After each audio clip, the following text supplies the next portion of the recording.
Les podcasts de la Grande Passerelle. Toujours dans le cadre de notre entretien avec Jean-Paul Kaufmann, nous allons nous interroger sur la façon dont il appréhende l'histoire à travers ses ouvrages. Alors Samuel, je vais te céder la parole maintenant pour ce qui est de l'aspect historique au regard du récit donc de Jean-Paul Kaufmann. Justement, s'agissant du séjour de l'empereur à Sainte-Hélène, vous reprenez à votre compte l'idée de Jean Tullard selon laquelle le culte napoléonien aurait ses 4 évangélistes, donc Lascaz, Gourgaud, Montholon et Bertrand, auxquels on pourrait adjoindre les médecins de l'empereur, Oméra et Anton Marquis, mais aussi les domestiques, Marchand et Ali. Donc ça fait quand même un peu de monde. Vous dites, le monde clos de Longwood baigne dans un climat trouble de triche, de duplicité. Alors, on s'est posé la question, selon vous, ces personnages, tout ce monde, ont-ils contribué à la légende napoléonienne ou l'ont-ils amoindri, entaché, rendant peut-être Napoléon plus humain ? Ah, ça c'est une vraie question. Ouais. C'est vrai que chacun des témoins, des compagnons, les 4 évangélistes dont vous parlez, ont écrit sur la captivité. Alors il y a aussi une histoire qui est très intéressante, c'est celle de Bertrand. Bertrand, on était très étonnés, des 4 compagnons, lui, il n'avait rien écrit. C'était pas un proche au premier sens du terme. C'était pas quelqu'un qu'on s'attendait à trouver. Oui, voilà. Les 3 autres avaient écrit assez rapidement d'ailleurs, après la mort de Napoléon, et on découvre dans l'entre-deux-guerres, dans les malles, à la faveur d'une succession, des pages manuscrites de Bertrand. Et le problème, c'est qu'elles étaient cryptées.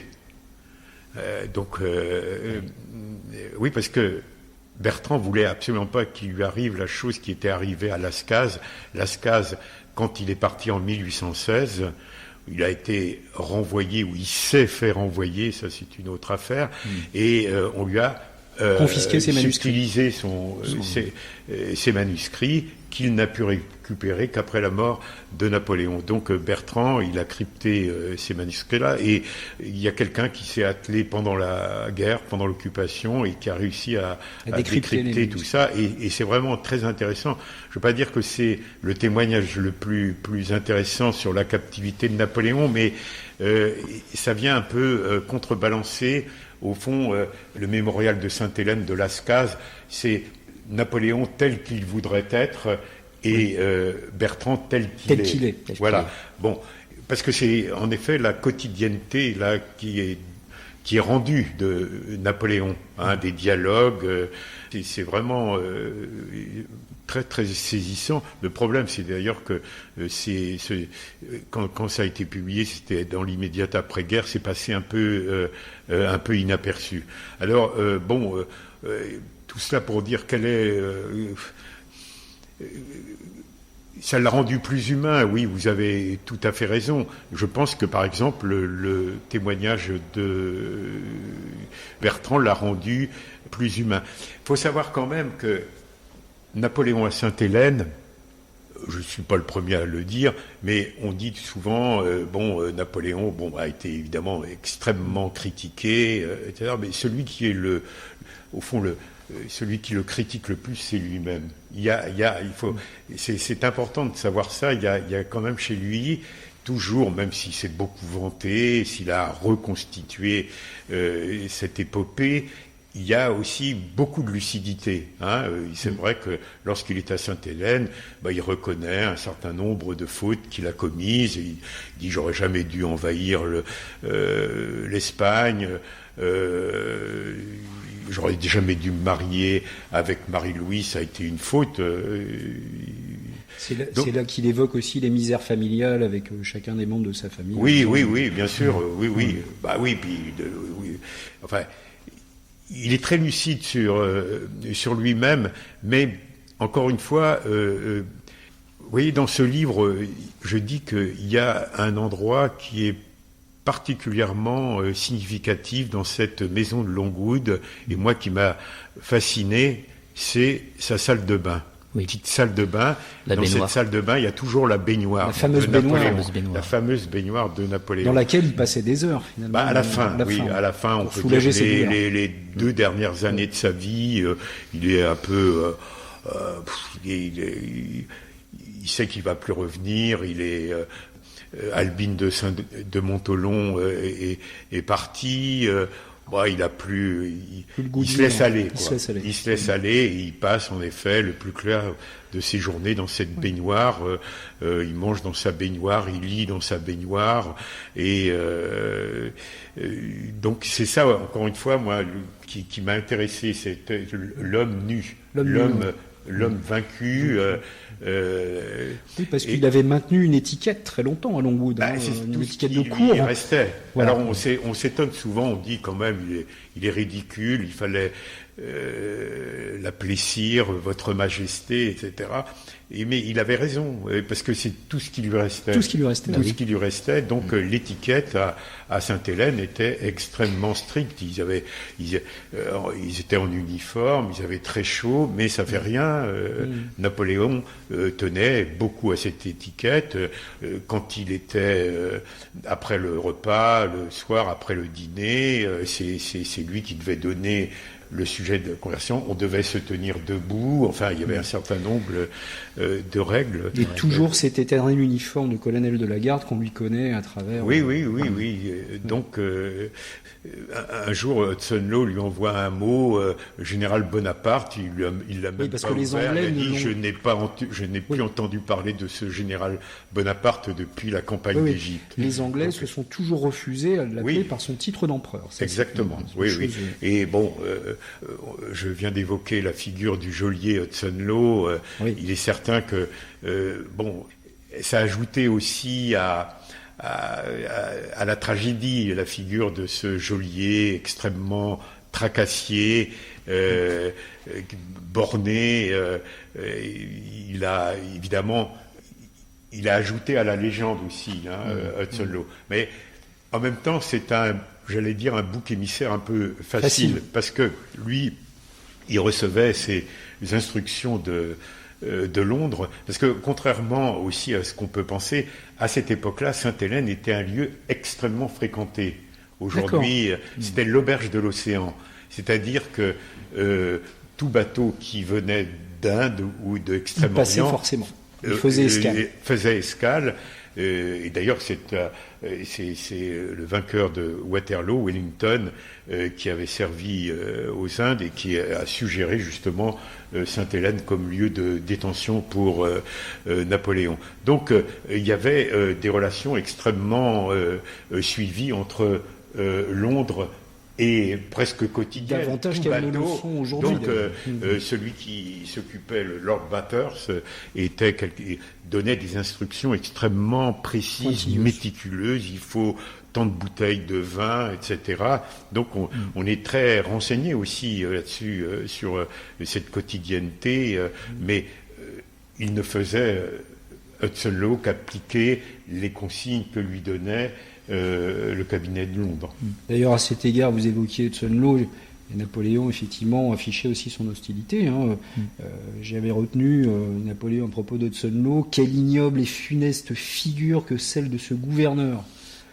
Dans ma vie, je ne rencontrerai jamais rien de pareil, c'est à ne pas boire sa tasse de café si on avait laissé seul un tel homme auprès. Voilà. Oui, comme je l'ai écrit dans la chambre noire de Longwood, il ne le sentait pas. Ouais. J'ai dit tout à l'heure que l'olfaction jouait un rôle important dans mes livres, mais vous savez que Napoléon avait un sens olfactif extrêmement développé. En cela, on peut dire qu'il est très moderne. Et il avait un serviteur qui dégageait une odeur qui lui plaisait pas, il était renvoyé. Et on voit bien dans la première entrevue avec Hudson Law, il y a quelque chose là, il sent, au point olfactif. Oui, voilà, ça s'est pas très bien passé. Ils se sont vus d'ailleurs que je crois 6 fois pendant la captivité. Donc la Napoléon première refusait de parler avec lui. Il déléguait Montholon. D'ailleurs, la première entrevue, je crois qu'il le renvoie, ou il le fait renvoyer. Oui, Voilà. il doit revenir. Parce que voilà, Hudson Law n'avait pas pris rendez-vous. Exactement, ça, toujours l'étiquette. L'étiquette, effectivement. Jacques Bainville, pour rebondir un peu sur ce qu'on disait tout à l'heure, et ça rejoint ce que vous en dites, à propos des témoins donc des années de captivité de Napoléon, Jacques Bainville concluait en disant une fabrique de faux, Longwood. Finalement, c'était ça. Cette moisissure dont on parlait là, qui recouvre les habits, recouvre aussi un peu les faits. Je ne veux pas dire qu'il y a des choses. Est-ce qu'on pourrait avoir des révélations sur Sainte-Hélène aujourd'hui? Je ne pense pas, mais enfin, il y a eu quand même des gens dont on a publié le témoignage, notamment, par exemple, l'adjoint de Hudson Law, qui a publié un livre très, très intéressant dans les années 50. Et puis, il y a aussi toute cette correspondance entre Londres et Sainte-Hélène, entre le cabinet de Londres et Hudson Law, les papiers Hudson Law Papers, et qu'on est en train, enfin je pense qu'on y est arrivé là, on en est venu à bout, qu'on est en train de dépouiller. Alors, c'est pas très intéressant, mais il y a quelquefois un détail inattendu qui surgit et qui permet d'en savoir un peu plus sur ces 5 années et demie. Donc voilà, Sainte-Hélène, c'est quand même un moment exceptionnel. Vous voyez, Jules César est assassiné, Alexandre meurt de manière brutale. Napoléon, lui, pendant 5 ans et demi, il peut refaire sa vie. Il ne va pas s'en priver, d'ailleurs. Justement, s'agissant des dernières années de la vie de l'empereur, ce qui est intéressant, c'est qu'il a retracé justement l'histoire de ses batailles à travers ses mémoires. Les mémoires. À l'exception, c'est ça, tu veux dire. Ouais. Et ce qui est intéressant, c'est de voir dans quelle mesure, en fait, il a livré sa dernière bataille pour la postérité. Parce que finalement, en fait, là-bas, ce qu'il fait, vous avez tout à fait raison. Écrire l'histoire et éviter surtout de sortir de l'histoire. Exactement. Mais vous avez raison. La bataille la plus éclatante qu'il ait remportée, c'est la bataille de Sainte-Hélène. Mais oui. Parce que là, il est... Et comme il faisait d'ailleurs de façon... lorsqu'il était empereur, le chef de guerre n'a jamais été pour le contact frontal. C'est toujours par les ailes, on contourne, etc. Et d'une certaine manière, Sainte-Hélène, c'est cela. Vous voyez, il a, face aux persécutions, aux tracasseries d'Hudson Law et des Anglais, il a, finalement, il s'est opposé à eux, non pas de manière frontale, parce qu'encore une fois, il avait très peu à faire directement avec ses geôliers, mais c'est toujours, il a contourné l'obstacle, et puis oui, écoutez, s'il n'y avait pas eu Sainte-Hélène, on peut se poser la question, il n'y aurait pas eu la légende napoléonienne, et il n'y aurait vraisemblablement pas eu Napoléon III. C'est quand même tout par-delà. D'autant que cette légende napoléonienne va modeler en grande partie tout le XIXe siècle, à travers la littérature et même la politique. Oui, bien sûr. On parlait tout à l'heure du mémorial de Sainte-Hélène de Lascaux. C'est le plus grand succès de librairie de la première moitié du XIXe siècle. Donc, cette légende napoléonienne, qui est forgée à Sainte-Hélène, va servir par la suite à son neveu Louis-Napoléon. Donc, mais encore une fois, il y a plusieurs moments dans la captivité. Au début, il dicte toutes ses campagnes, etc. C'est presque une usine là qui fonctionne à plein régime. Il refait les batailles. On refait les batailles, etc. Et puis il y a un moment. Il va y avoir le départ de Lascaux en 1816. Après, il va apprendre. Il tablait beaucoup là-dessus. Il a toujours pensé pouvoir non pas être libéré, mais être détenu dans un lieu Amoindrir plus son proche en Europe, etc. Et il voit que au congrès d'Aix-la-Chapelle, où se réunissent ces vainqueurs, eh bien, non seulement on n'envisage pas un rapprochement, mais que ces conditions de captivité sont un peu plus dures. Donc là, il sait que Sainte-Hélène va être son tombeau. Après, en 1819, ça va être le départ de Albine de Montholon. Vous voyez, un glissement progressif. Il s'éteint peu à peu. Alors, il y a des moments où il retrouve un peu d'ardeur. Vous voyez, en 1820, là, il est pris d'une lubie.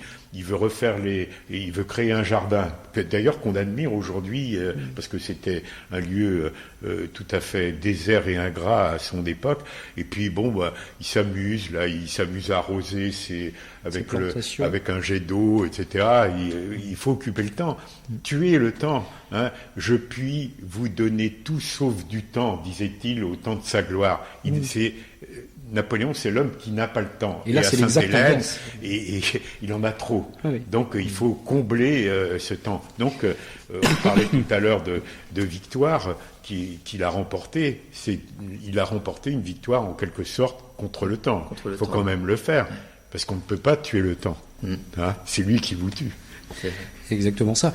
Et d'ailleurs, alors peut-être à l'instar de Léon Bloy, parce que j'ai relu au moment de la relecture de vos propres ouvrages, l'âme de Napoléon, est-ce qu'on peut dire que finalement Napoléon a un destin qui dépasse sa propre existence et qu'il a peut-être une figure christique un peu dans le... Ah oui, bien sûr, c'est la passion, ce qu'il a subi à Sainte-Hélène, c'est une forme de passion du Christ. Oui, c'est la passion, oui, les 4 évangélistes, voilà. Etc. Et puis, la passion, mais après il y a la résurrection. Oui. Hein. Donc la résurrection, c'est la légende, je sais pas, c'est le coup d'État ou le règne de Napoléon III. Que qui même l'imagerie populaire du 19e siècle. Oui. Moi, je me souviens d'un tableau où on voyait Napoléon sortant de son tombeau, réolé, de laurier, etc., avec une lumière, j'allais dire christique, effectivement, derrière, comme le Christ sortant du tombeau. Quoi. Finalement, c'était un peu ça. C'est ça. Mais peut-être que on évoquera cela, mais malgré tout, il y a une part insaisissable encore aujourd'hui. Vous voyez, chacun a son idée sur Napoléon. Hein, chacun a son idée sur le personnage. Les Français ne s'intéressent pas trop à l'histoire, mais Napoléon, c'est quand même quelqu'un qui, pas dire qu'il aurait familier, mais enfin, il y en a qui disent, c'est le massacreur, l'amateur de chair humaine, etc. D'autres vous diront c'est le code Napoléon, etc., le code civil. Donc, mais malgré tout, il y a aujourd'hui, c'est ça qui est passionnant, à mon avis, c'est cette part, il n'entre pas dans les cases, toutes les cases. C'est ça aussi qui est extrêmement intéressant. C'est un personnage qui est difficile à cerner, finalement, parce que... On ne parvient jamais à cerner complètement. On peut s'intéresser à l'homme, au destin, à la posture. On n'arrive pas vraiment à savoir qui est Bonaparte de Napoléon, et c'est non évident. Alors, ce qui est intéressant, c'est de le voir aussi comme une figure longwoodienne. Voir aussi, voir dans le livre en fait de La Chambre d'honneur de Longwood, vous évoquez les figures longwoodiennes. Et par exemple, il y a Napoléon à Longwood, il y a Victor Hugo à Guernesey aussi. Il y a à la Boisserie Général de Gaulle. Alors, ces personnalités. Qu'est-ce qu'elle vous évoque aussi, peut-être même dont on sait qu'il est venu Rimbaud à Aden. Oui. Voilà. Alors ces personnalités, finalement, qu'est-ce qu'elles évoquent? Vous voyez, on a célébré le 200e anniversaire de sa mort cette année. Alors. C'était absolument pas le cas. Il y a, par exemple, il y a des dates comme ça. 1969, l'anniversaire de sa naissance, 200e anniversaire de sa naissance. On n'évoquait absolument pas cela. Vous voyez l'esclavage, par exemple, l'esclavage qui a fait polémique. alors qu'à Sainte-Hélène, il s'apitoie sur le sort de Tobie en disant que c'est scandaleux, alors qu'il rétablit quand même, lui, l'esclavage en 1802 lorsqu'il est premier consul. Vous voyez, par exemple, pour cette 200e anniversaire de sa mort, le chef de guerre est vraiment... évacué. Ah oui, tout ça. Alors, qu'est-ce qu'on retient? Quel est Napoléon aujourd'hui? Quel enseignement? L'imagination. Chacun peut puiser à sa guise. C'est ça qui est extraordinaire. C'est un peu comme... un peu comme le général de Gaulle. Ouais. C'est-à-dire que chacun a son Napoléon. Hein, Oui, un homme politique, vous voyez par exemple, Napoléon a dit, il y a quand même un certain nombre de paroles intéressantes qu'il a pu prononcer. Par exemple, il dit, le premier devoir du prince sans doute est de faire ce que veut le peuple, mais ce que veut le peuple n'est presque jamais ce qu'il dit. Vous voyez, bon, ça pourrait peut-être aussi servir d'enseignement aujourd'hui. Et puis les yaka, les faudrait que... Napoléon disait, vous avez des remèdes, donnez-moi. Vous n'en avez pas, taisez-vous. Taisez-vous. Hein. Et c'est là aussi le paradoxe de ce personnage. Vous voyez, Napoléon, c'est quelqu'un qui parlait très mal le français. Avec un accent on ne sait pas trop quel était son accent. Ouais. Et quel était son accent, parce qu'à l'époque, il y avait une telle diversité de parler, d'accent, oui, qu'on y faisait... Lorsqu'il arrive en France, enfant, placé il parle le corse. Il parle oui, bien sûr. Le corse ou l'italien, d'ailleurs. Oui, napoléonais, paillonné, comme on l'appelait Paillonné. Brienne, c'est ça? À Brienne, oui, voilà. Donc, et en même temps... il y a un certain nombre de maximes là qui sont vraiment frappées là dans le bronze. Oui, c'est ça qui est assez extraordinaire. D'ailleurs, oui. On pourrait dire, elles sont dignes d'un poète, d'un homme de lettres. Oui, enfin, il y a un peu d'emphase, mais c'est quand même ou de, je ne sais pas, ou moraliste, d'un moraliste français du XVIIe ou du XVIIIe siècle. Et c'est vrai que c'est très paradoxal. Donc non, mais moi je crois que c'est Victor Hugo qui disait bon, chacun on peut pas juger Napoléon parce que au fond notre point de vue change tout le temps. C'est ça. Hein, oui. à chaque moment, À chaque moment. Donc il est difficile de se faire. Oui, à propos de son accent, il dit je suis toscan ou italien plutôt que corse. Hein. Il a été très ingrat à l'égard de la Corse. Oui. Hein, les Corses, ceci étant dit, lui rendent bien aussi. Oui, c'est vrai. Celui qui a beaucoup fait pour la Corse, c'est Napoléon III. Hein. Mais Napoléon Ier, il a été vraiment, j'allais dire, très ingrat à l'égard de sa patrie. Alors, quel était son accent, ça, enfin, il confondait amnistie et armistice. Oui. Vous le dites, ça, dans l'ouvrage, d'ailleurs, souvent, la confusion des mots, ça apparaît. Oui, Donc, non, ça reste, je crois, un personnage insaisissable. Alors, je ne sais pas quelle perception que l'on aura de lui dans le prochain anniversaire, que nous ne connaîtrons pas, peut-être. Oui, je pense qu'il y a peu de chances pour qu'on soit présent à ce moment-là, chacun. Peut-être. Même au niveau des portraits, c'est difficile d'arriver à saisir la vraie figure, finalement. Ah oui, ça aussi, vous avez tout à fait raison. Il y a une multitude, c'est peut-être le personnage historique dont on a le plus de portraits. Oui, aucun. Tous les témoins... tous ceux qui l'ont connu disent il n'y a aucun tableau qui le représente vraiment. Moi, celui qui m'a le plus impressionné, d'ailleurs qui figure au sein de la Chambre d'Angoulême, c'est peut-être le dernier, James Sant. Ah oui, qui est un portrait imaginé. Imaginé, mais alors c'est ça qui est curieux et paradoxal, mais on sent le Napoléon au soir de sa vie face à lui-même, oui, mais il est extraordinaire. Oui, j'allais dire c'est le plus vrai, mais il est inventé. Il servait d'illustration d'ailleurs au livre de Lord Rosebery, La dernière phase.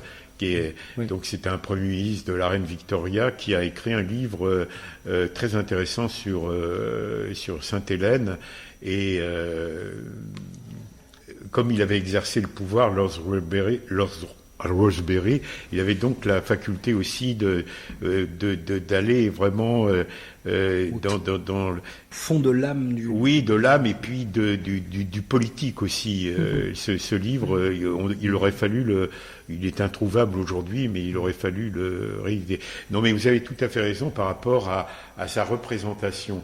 Donc, et puis aussi, ce qu'on n'imagine pas, c'est le sourire de Napoléon. Oui. On voit pas sourire dans aucun de ses son tableaux. Sourire est mis et en ce avant. sourire, pardon. Son sourire est souvent mis en avant par les Oui, témoins voilà. d'époque. En plus de ça, il avait, à la différence de son épouse qui avait les dents toutes noires et gâtées, Joséphine qui avait beaucoup de charme. Pourtant, Napoléon avait une très belle dentition. Il se lavait les dents, il prenait beaucoup soin de son hygiène, etc. Bon, la baignoire, eau de Cologne, etc. Donc c'est ce qui frappe Chateaubriand lorsqu'il le voit, je crois, en 1801 ou 1802. Il le voit dans une réception et il est frappé par son sourire. Il dit, mais vraiment, quand il se met à sourire, ça le métamorphose entièrement. La petite Betsy Balcombe, on lui dit que lorsque Napoléon arrive à Sainte-Hélène, il ne va pas habiter immédiatement Longwood, il faut aménager tout cela, faire des peintures, et il habite dans une famille, enfin dans une maison à Jamestown, et chez les Balcombe, et il y a une petite fille qui a 6-7 ans, on lui dit, elle est terrorisée, se dit, l'ogre c'est chez nous. l'ogre Parce que là aussi, il faut quand même savoir une chose, c'est que les habitants de Sainte-Hélène, le 15 octobre 1815, apprennent 4 nouvelles coup sur coup que Napoléon s'est échappé de l'île d'Elbe, qu'il a été vaincu à Waterloo. Tout ça le même jour, finalement. Oui, qu'il a été vaincu à Waterloo, qui s'est rendu aux Anglais et qu'il a été exilé à Sainte-Hélène, et puis le voilà qui arrive, je crois que c'est le 17 octobre, le soir, à la lumière des torches, etc. Il le voit en chair et en os. Donc cette petite Betsy Balcombe se dit, elle est terrorisée, et puis elle le voit pour la première fois, puis il lui sourit et elle est complètement désarmée. Et puis bon, il va être très complice. Parce que Napoléon, qui était un homme qui se méfiait, un homme très très méfiant, il était vraiment, avec les enfants, d'un comportement tout à fait différent. Il voyait bien que les enfants ne calculent pas, il disait très proche des enfants. Sans masque. Exactement, oui. Et donc avec Betsy Balcombe, Betsy Balcombe n'arrête pas de prendre son épée, de le piquer, etc. Lui, il est très heureux, il va est très, adoucir, très finalement, elle va contribuer à adoucir. Oui, elle a écrit un livre, d'ailleurs, un livre de souvenirs, et cette maison, la maison où il va habiter pendant 3 mois, elle va en faire don à l'État français par la suite. Donc elle a été frappée par ce sourire extrêmement séduisant et qui a frappé vraiment tous les contemporains. Bon, vous voyez, cette part insaisissable, justement, elle nous apparaît physiquement, mais aussi intellectuellement, moralement, on n'arrive pas à... Vous voyez, on n'arrive pas à l'attraper, on n'arrive pas à le... à le saisir. On ne peut pas l'enfermer. Tout à l'heure, on ne peut pas l'enfermer dans une case. Tout à l'heure, on parlait de l'étiquette. C'est justement peut-être aussi l'étiquette qu'il retire avec la petite Betsy Balcombe, par exemple. Ça peut être sa part humaine qui apparaît. Parler de Napoléon Nid, finalement, c'est ça. Elle ne disait pas sire ou votre majesté. Voilà, c'est ça. Il lui permettait à elle de passer là-dessus. Oui. Oui, et puis il y a peut-être un transfert aussi qui s'effectue. En fait, il est coupé de son fils. Oui, c'est très important ça aussi. Voilà, on imagine très bien qu'il reporte cette affection paternelle sur la petite Betsy Balcom. Oui, c'est vrai. Vous avez ça aussi là. Vous parliez de cette part humaine. Je pense que c'est quelqu'un qui a souffert aussi de cette absence. Et puis encore une fois, il ne peut pas se confier. C'est-à-dire qu'il est seul. Bon, il peut quelquefois. On voit bien qu'il n'a pas le moral. Le mot dépression n'existe pas, n'est pas dans le langage à cette époque-là, la dépression, mais il est dépressif, manifestement, mais il ne peut pas, il peut pas se confier, il faut qu'il reste ce personnage d'empereur lointain, et je pense que ça a ajouté aussi certainement à la tragédie, parce que on le voit pendant des jours, il n'apparaît plus, hein. Il n'a pas le moral, quoi.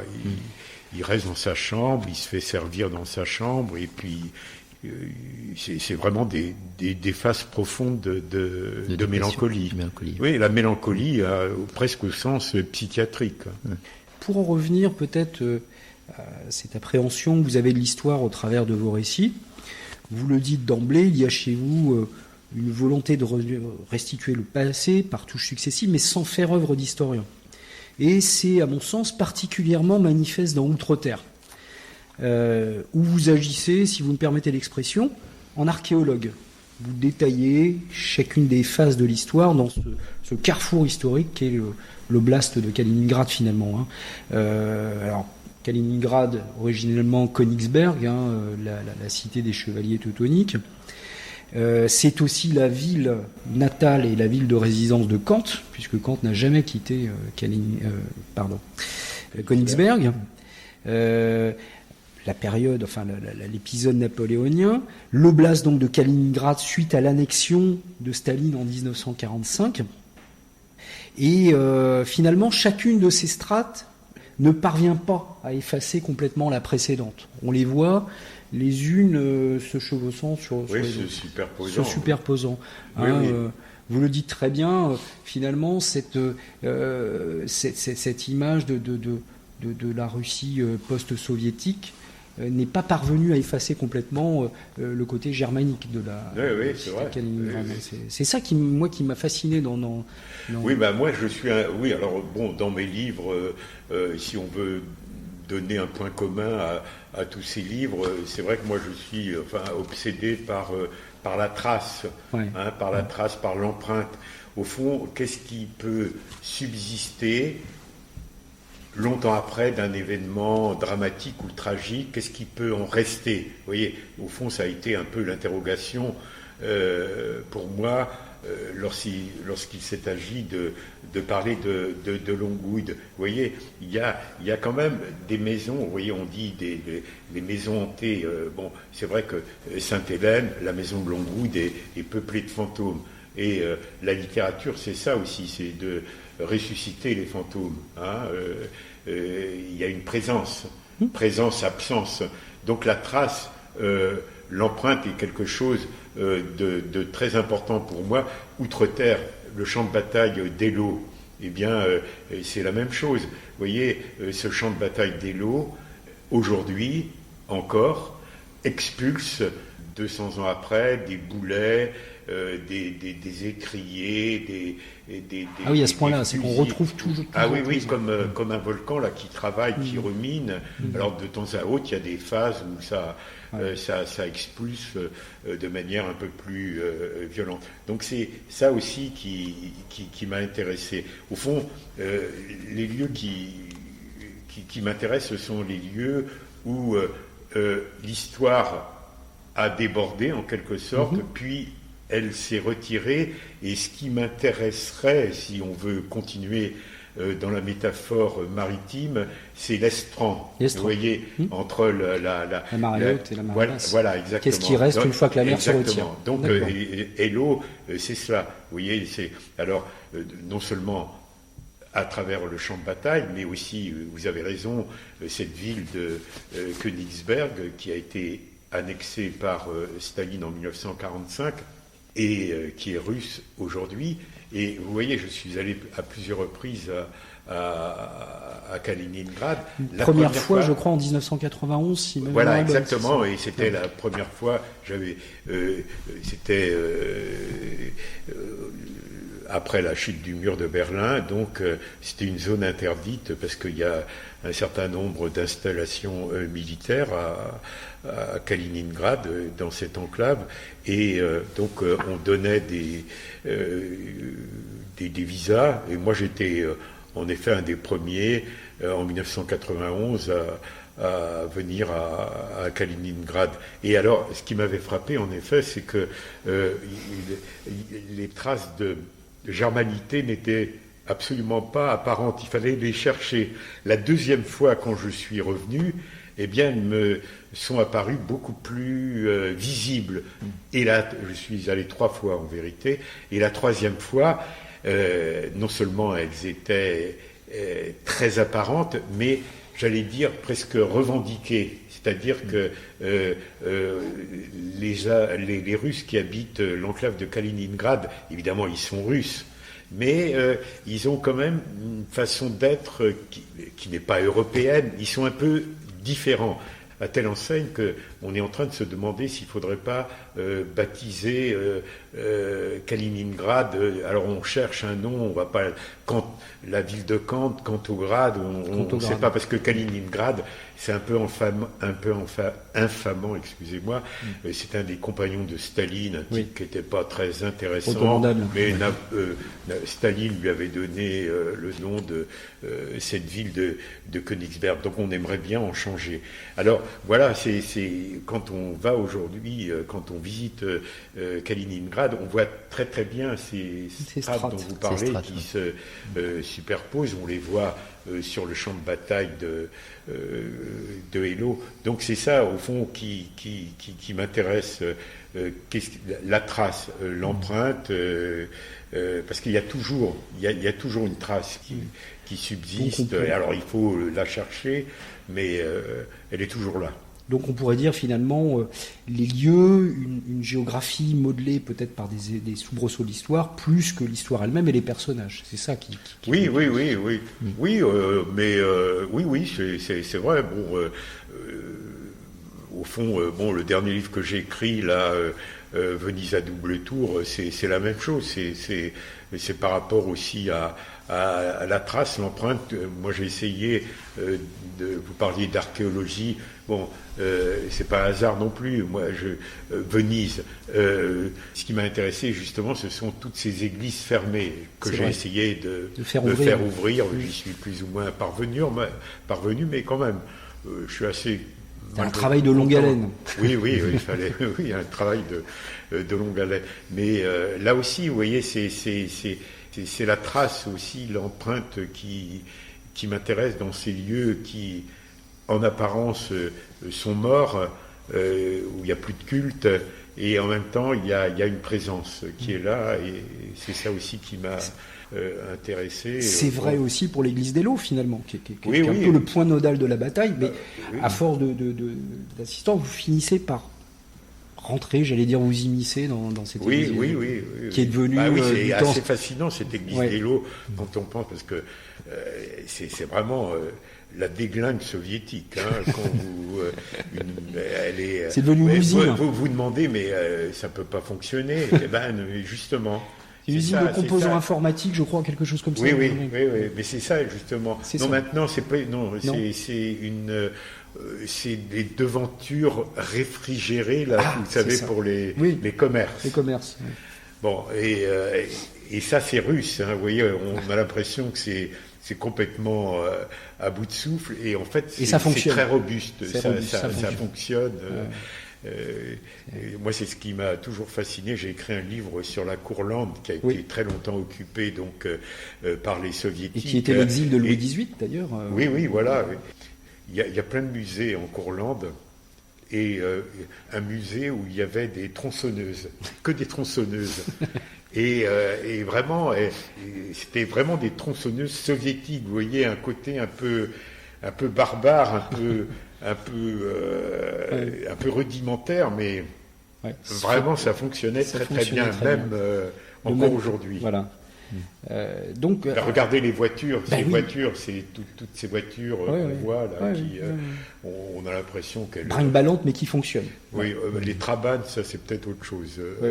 On dit que c'est celles qui consomment le moins d'essence parce qu'on est toujours en train de les pousser. C'est juste. Ainsi s'achève la deuxième partie de notre entretien consacrée à l'histoire au regard du récit kaufmannien. Retrouvons-nous désormais pour la troisième et dernière partie de notre entretien qui sera consacrée à l'âme géographique dans le récit kaufmannien.